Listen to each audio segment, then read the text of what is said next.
This is not a video about canning. There are lots of videos about canning, and if you're going to do some canning, you should watch some of them. And also check with one of the food regulation organizations. I'm going to put the link down at the bottom.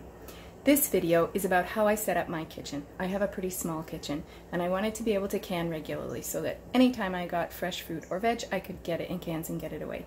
So this is how I set up my small kitchen so that I can can regularly.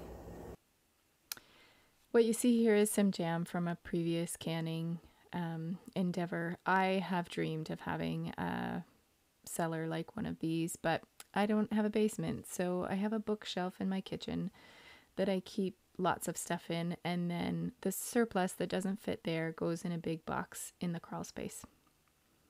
In order to be able to do this quickly, I need to have all the materials ready. So the star of the show is the pressure canner.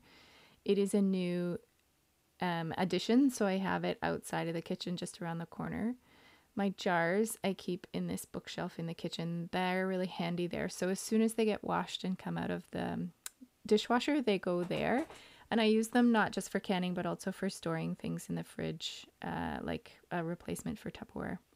However, as you can see, I was only able to find 3 jars, so underneath the crawl space, this is my crawl space, I had a hole cut so that I could get down there. It's really small, but it does stay quite cool, so it's relatively good food storage. I got 2 big boxes, one marked pints and one marked quarts, so that I can keep them organized. Inside I've cut some cardboard so that I can store the bottles safely, and then I have bigger sheets of cardboard that fit on top so that I can do a new row. There's the second row. So I'm going to pull out the rest of my jars. My pressure canner will hold 7 jars. So I'm going to count out the ones I need. There they are. 1, 2, 3, 4, 5, 6, 7. Ready to go. But of course I need lots of other things as well. So I have a small kitchen, but it's quite tall. So I take advantage of the height and use lots of tall things.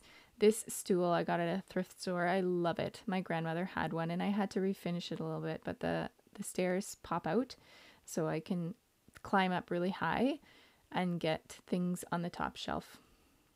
Again, every little bit of space is used. So I have a big stock pot, and inside the big stock pot I keep the small stock pot. So I'm gonna actually need both for this project. This main drawer houses all my Tupperware and all kinds of other things, but I'll also keep the jar lifter in there and the funnel. The funnel I use all the time to put things into mason jars so that they can go into the fridge, so it gets used fairly regularly.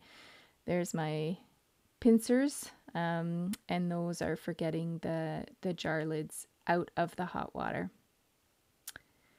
Jar lids are in the same bookshelf. Again, I use these all the time for food storage in the fridge. I keep the brand new lids in the boxes so that I know the difference between the new lids and the old ones that I reuse. And then I'm going to pull out enough rims to do what I need to do today. So as you can see, I have everything pretty close by so that I can grab it quickly when I need it. Here are the peaches we're going to can today. We're going to get those in jars. Here we are all set up. I've got a pot boiling for the peaches so that they can boil. The big stock pot they'll get dropped in there to cool off so I can peel the skins off.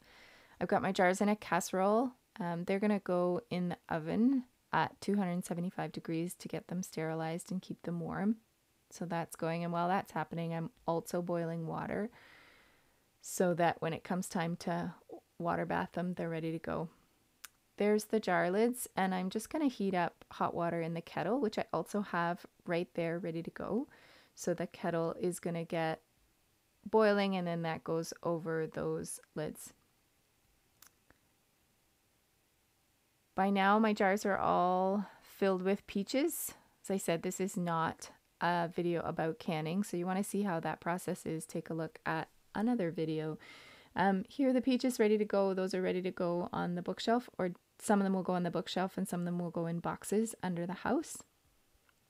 And then it's just a matter of cleaning up, washing everything up, and then it'll go back to where it was and be ready to go for the next time. So for me, the trick really has been having it all really handy, and so that I can grab it at a moment's notice, and it takes usually about an hour, 2 hours to get a bunch of jars filled and ready to go for the winter.